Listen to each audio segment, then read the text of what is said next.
बढ़ते आगे, जहां जींद विधानसभा क्षेत्र के चुनावी रण में निर्दलीय उम्मीदवार की हैसियत से उतरे प्रदीप गिल ने बड़ा ऐलान कर दिया है। दरअसल निर्दलीय उम्मीदवार प्रदीप गिल ने कहा है कि विधानसभा चुनाव जीतकर तनख्वाह के नाम पर वो एक पैसा सरकार के खजाने से नहीं लेंगे और सच्चे मन से लोगों की सेवा करेंगे। जींद में प्रदीप गिल से खास बातचीत की है टोटल न्यूज के associate editor doctor Mahesh Kumar ने। जींद विधानसभा क्षेत्र के चुनावी रण को एक निर्दलीय उम्मीदवार ने बेहद दिलचस्प बनाने का काम किया है। नामांकन की तारीख तो अब खत्म हुई है, अब चुनावी रंगत और ज्यादा बढ़ती हुई नजर आ रही है और ज्यादा तूफानी रफ्तार से चुनाव आगे बढ़ता हुआ नजर आ रहा है। ये आजाद उम्मीदवार कौन है? जींद विधानसभा क्षेत्र से प्रदीप गिल इस वक्त हमारे साथ बने हुए हैं। कांग्रेस पार्टी के साथ मजबूती से खड़े थे, लेकिन अब निर्दलीय चुनाव मैदान में कूद चुके हैं। प्रदीप जी, मुझे बताइए कि तारीख तो अब खत्म हो चुकी है, जितने महारथी चुनाव मैदान में आने थे आ चुके हैं, अब किस तरह की बिसात बिस्ती हुई नजर आ रही है? क्या कुछ समीकरण बनते नजर आ रहे हैं? देखिए, मैं 14 साल से, वैसे तो मैं छात्र सभा से ही मैं राजनीति में सक्रिय रहा हूँ, बट मेरी राजनीतिक विरासत तो कोई है नहीं। मेरी राजनीतिक विरासत जो है ना, मेरा भाईचारा है, छत्तीस बिरादरी का मेरा साथ है।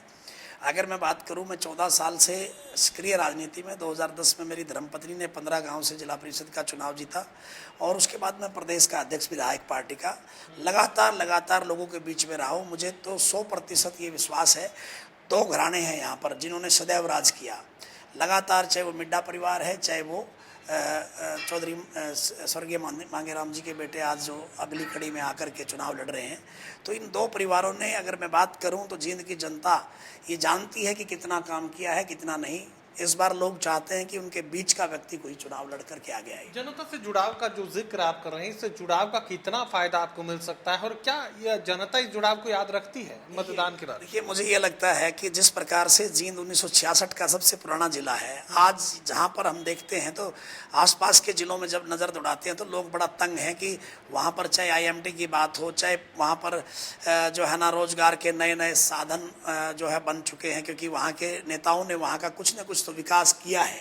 लेकिन हमारे यहाँ पर अगर समृद्ध गांव कह सकते हो इस जींद को, तो मुझे लगता है कि 100% इस बार जींद की जनता, आपने जो पूछा है उस क्वेश्चन का भी जवाब दूंगा मैं कि किस प्रकार से आपको लगता है कि जनता क्या उसे याद रखती है। जनता को पीड़ा किस बात की है कि विधायक जब घर पे जाते हैं तो ये पूछते हैं कि इंदिरा कॉलोनी कहाँ है। विधायक ये पूछते हैं अगर सीवरेज के अंदर कोई प्रॉब्लम है, वापसी मार रहा है, सीवरेज बैकअप मार रहा है, तो वो कहते हैं कि क्या मैं घुस करके साफ करूंगा क्या इनको। तो इस प्रकार से जनता इतनी त्रस्त है कि आज जिन्हें उन्होंने बना दिया तो वो राजाओं जैसा राज वाली बात होगी।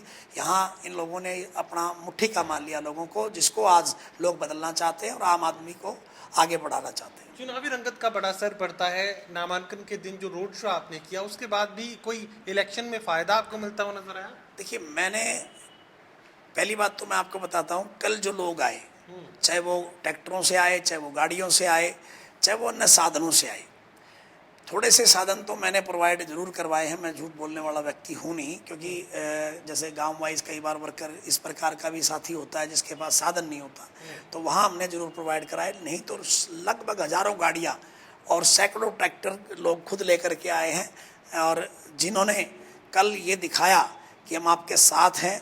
वो वोट में भी मैं ये कह रहा हूँ कि उनके खुद से फ़ोन आए कि मैं लेकर के आ रहा हूँ। एक तो मैं ड्यूटी लगाऊँ किसी की कि तुझे लेके आना है, एक खुद कहता कि मैं लेके आता हूँ।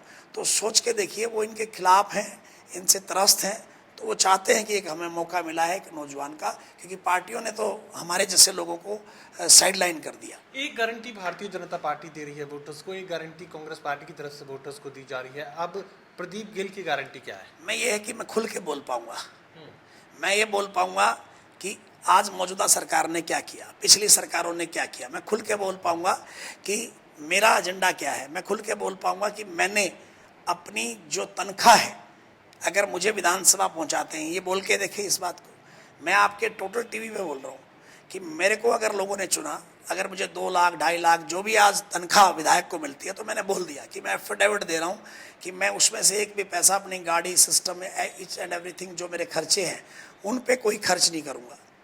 जनता के नाम मैंने कह दिया। कुछ लेंगे नहीं तो फिर करने का क्या फायदा? क्या उसी के लिए कर रहा हूँ मैं। अगर मेरी रोटी मेरे पास अच्छी है, गाड़ी तो मैं आज भी अच्छी ले रहा हूँ, लेकिन मैंने जो काम करना है जनता के, क्योंकि मैं आपको थोड़ी सी बात बताता हूँ, मेरा राजनीति में पदार्पण क्यों हुआ। मैंने यहाँ के लोगों को राजनीति करते देखा, वो लोग सिर्फ और सिर्फ अपने और अपने परिवार तक सीमित रहे या अपने चहेतों तक सीमित रहे। हमारे जैसों को ऐसे रखा गया, पीछे रखा गया। मैंने 2010 में पहला चुनाव लड़ा जिला परिषद का, नहीं तो मास्टर के बेटे के पास तो कुछ था ही नहीं। मैंने धीरे धीरे करके अपने आप को जब सक्षम किया तो मैं आज इतना सक्षम हूं कि मुझे चाहिए नहीं वो। मैं आज भी इतना तो कहीं ना कहीं लोगों की मदद करता ही हूं। तो मैंने कह दिया कि मेरी पैसे, किसी गरीब बेटी की शादी, कोई 2 बेटियां या बेटे जो आज एजुकेशन में सिर्फ इसलिए उनको जो है ना दिक्कत आ गई क्योंकि उनके पिताजी के पास पैसा नहीं था, वो फार्म नहीं भर पाते, इन चीज़ों के लिए, या कोई ऐसा बुजुर्ग है जिसका बेटा कोई नशे पत्ते में चला गया और वो बीमार है और वो बेचारा कोई इलाज भी नहीं करा पा रहा, तो 2 लाख मिले, 1.5 मिले, 10 मिले, जितना भी होगा पैसा वो सारा गरीबों के लिए, जरूरतमंदों के लिए लगेगा। और ऐसा नहीं कि सिर्फ जुबानी बात है। 10, 20, 30 लोगों की जो टीम रहेगी हमारी, जो बनेगी, उसके अंदर मैं खास तौर पर कहना चाहता हूँ ऑन द कैमरा, मैं ये कहना चाहता हूँ कि हमारा 6 महीने में ऑडिट करवा दूंगा कि ये पैसा आज 50,000 रुपये राचंदवाड़ा गांव में फला चीज पे लगा, आज इतना पैसा लोको कॉलोनी में लगा, और आपको विद नंबर, विद उस आदमी का एड्रेस देंगे जिसके अंदर ये पता लगेगा कि हाँ किसने कहाँ लगाया। तो लगता है कि जनता का आशीर्वाद बरसेगा 200%। चलिए, एक अलग तरह का ये मामला सामने आया जहां पर एक निर्दलीय उम्मीदवार चुनाव मैदान में उतरा है और साफ ही बात कर रहे हैं कि एक नया पैसा सरकार के खजाने से वो नहीं लेंगे और जनता के लिए जितने विकास कार्य करवाएंगे 6 महीनों के भीतर उसका ऑडिट भी होगा। सहयोगी कमल के साथ doctor Mahesh Kumar, total news, Jain.